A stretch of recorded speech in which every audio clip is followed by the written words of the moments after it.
Welcome to another deep dive, everybody. Today we're cracking open the book of Exodus. We'll be focusing on the early life of Moses and the call to lead the Israelites out of Egypt. Yeah, it's interesting, when you read these excerpts, it's not just the same old story we all know. There are some interesting nuances and little details that make you go, huh, never noticed that before. I know, right? It's like we're getting a director's cut with special features. We're going behind the scenes of this epic story. So we start with a death.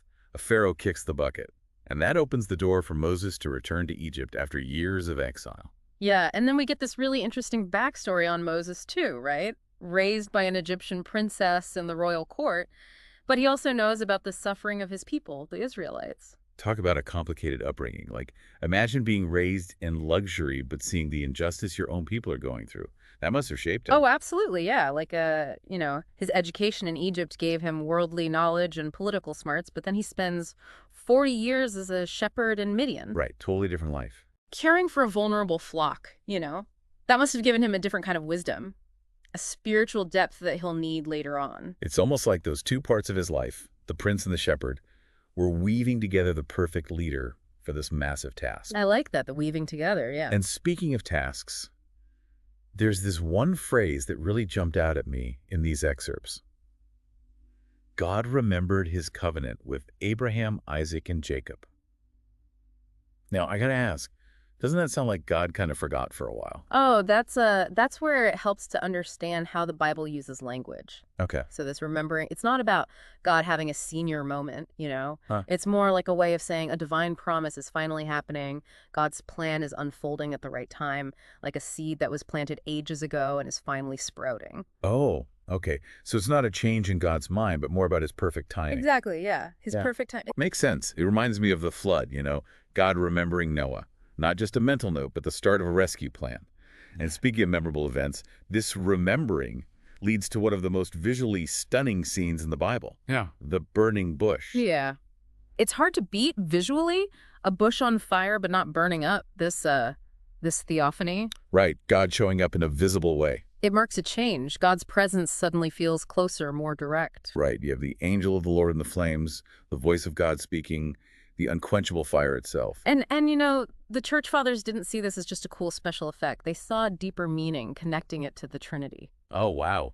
Tell me more. So they saw the angel of the Lord as a pre-incarnate Christ, the voice as God the Father, and the fire as the Holy Spirit. Whoa.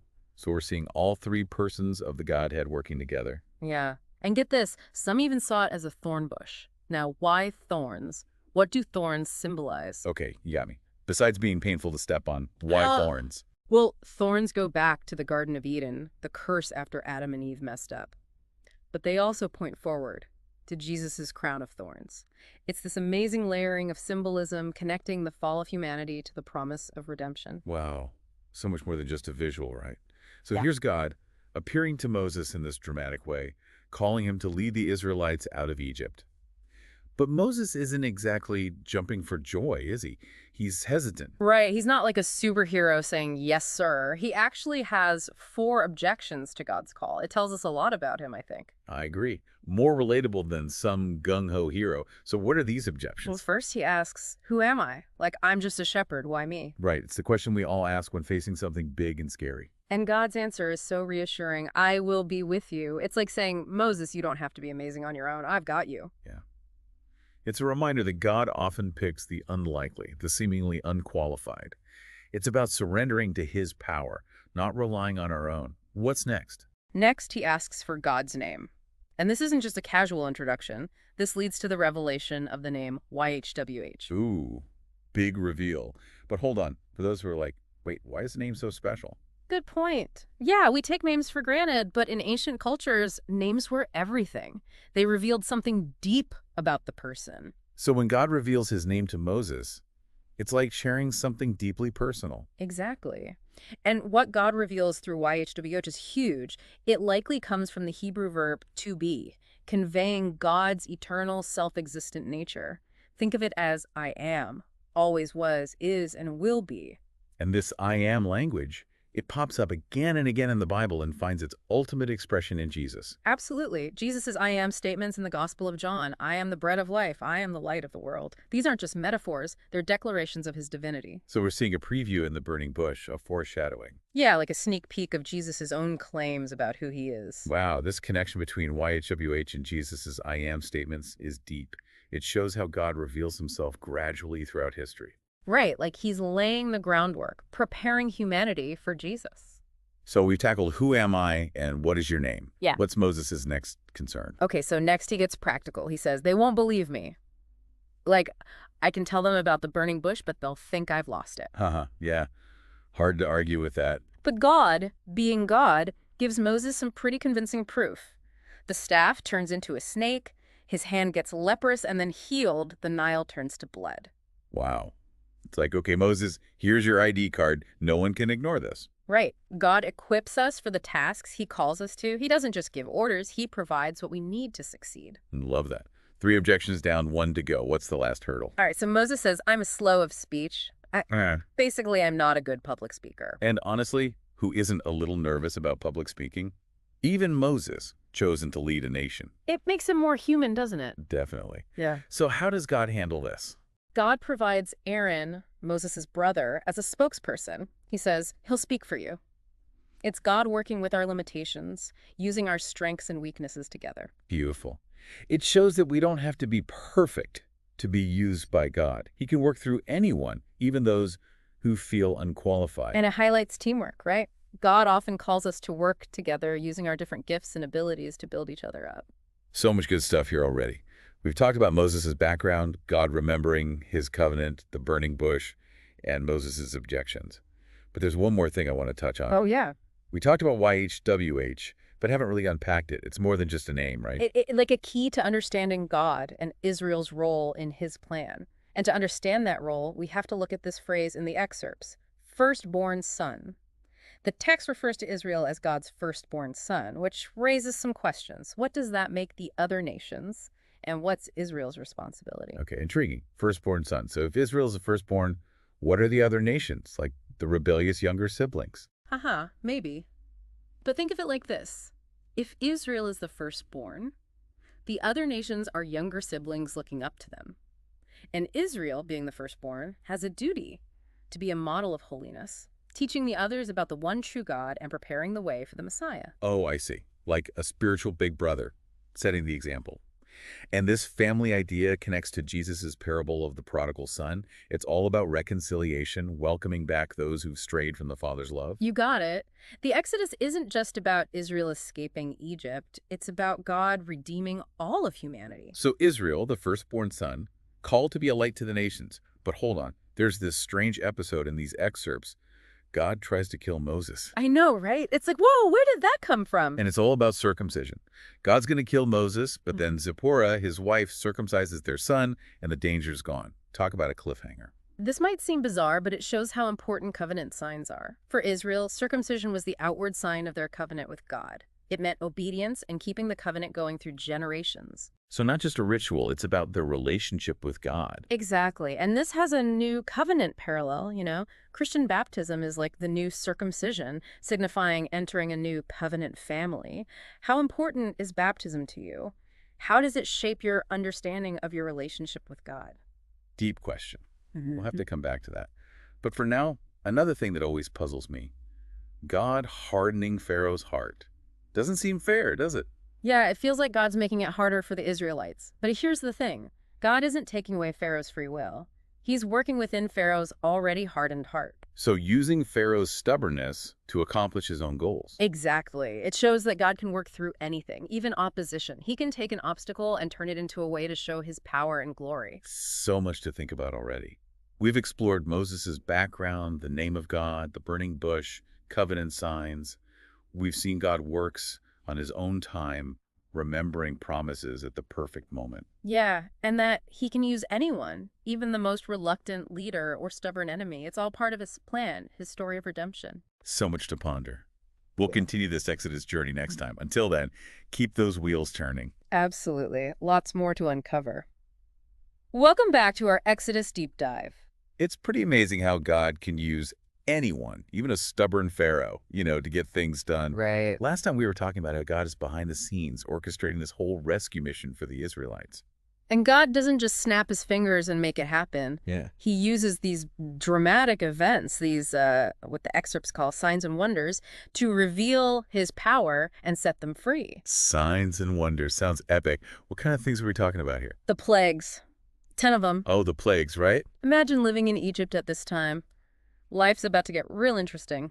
Ah, yeah. With all these plagues, each one more intense than the last. Like a disaster movie. Yeah. But there's got to be a reason, right? Hmm. A message behind all this chaos. Oh, absolutely. The plagues weren't random. Each one targeted specific Egyptian gods and goddesses. Okay, that makes sense. Like the Nile River, it was considered a god. So when God turns it into blood, it's a direct hit on their beliefs. It's like God saying, my power is bigger than your so-called gods. It's like a cosmic showdown with the Egyptian pantheon. Exactly. Each plague has a target, a meaning. Right. Think about the plague of frogs. The goddess Hecate, associated with fertility and childbirth, was often depicted with a frog head. So this plague, it wasn't just gross. Oh, right. It was about God showing his power over what they believed controlled nature and life itself. So it's both a judgment against the Egyptians and a lesson for the Israelites. You got it. They're seeing God's power firsthand and seeing that he's not like these other gods who can be manipulated or appeased. It's like a double whammy, Yeah. showing the consequences of defying the true God and at the same time strengthening the Israelites' faith. It's a powerful image, a nation seeing their gods dethroned, their whole belief system shaken up. Right. But then, amidst all this drama, there's this little detail that I noticed. God tells the Israelites to ask the Egyptians for gold and silver before they leave. It seems a little opportunistic, doesn't it? Like taking advantage. I can see how you'd think that. But we got to remember the context. The Israelites had been slaves for generations. Forced labor, hardship, the whole 9 yards. This request for gold and silver wasn't greed. It was a form of payback. Right. Justice being served. Acknowledging the injustice they suffered. And I guess they'd need resources to build a new life. Exactly. They're about to head off into the unknown. Right. They're going to need something to start with. So this spoils of Egypt moment is both justice and provision. It's like God saying, I'm not just freeing you, I'm setting you up for success. I love that. Justice and provision hand in hand. Okay, so let's talk about the climax of this whole thing, the Passover. Okay, yeah. It's a story that just grabs you, the drama, the suspense, the deliverance. Definitely. But I feel like there's always more to uncover. Absolutely. The Passover wasn't just about escaping death. It was about establishing a pattern, foreshadowing something much bigger. Well, remember, it's the night God passes over. The house is marked with lamb's blood, sparing the firstborn. Right. The blood as a symbol of protection, of life being spared. Right.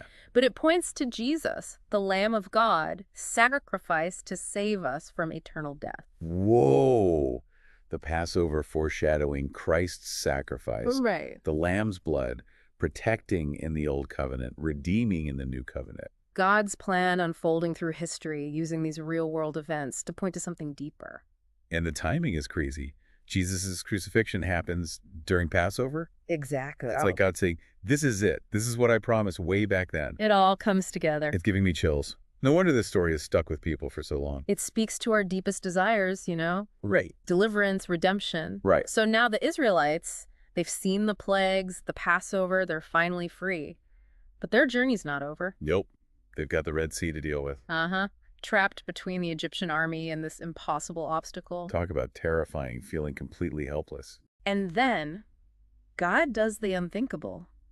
He parts the Red Sea.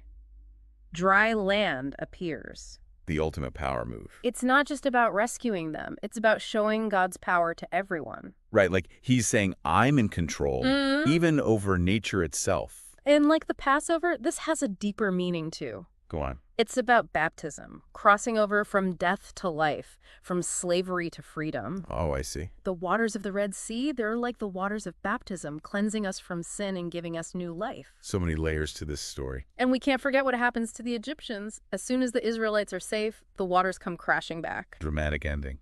But while it's awesome the Israelites escaped, it's kind of hard to think about the Egyptians' fate. Is God being too harsh? It's a tough question. Remember, the Egyptians had chances to repent, to acknowledge God, Yeah. but they kept hardening their hearts. So chasing after the Israelites was the last straw, Right, like a final act of defiance. and their destruction is a reminder that there are consequences to rejecting God. Sobering but true. Okay, so the Israelites are through the Red Sea.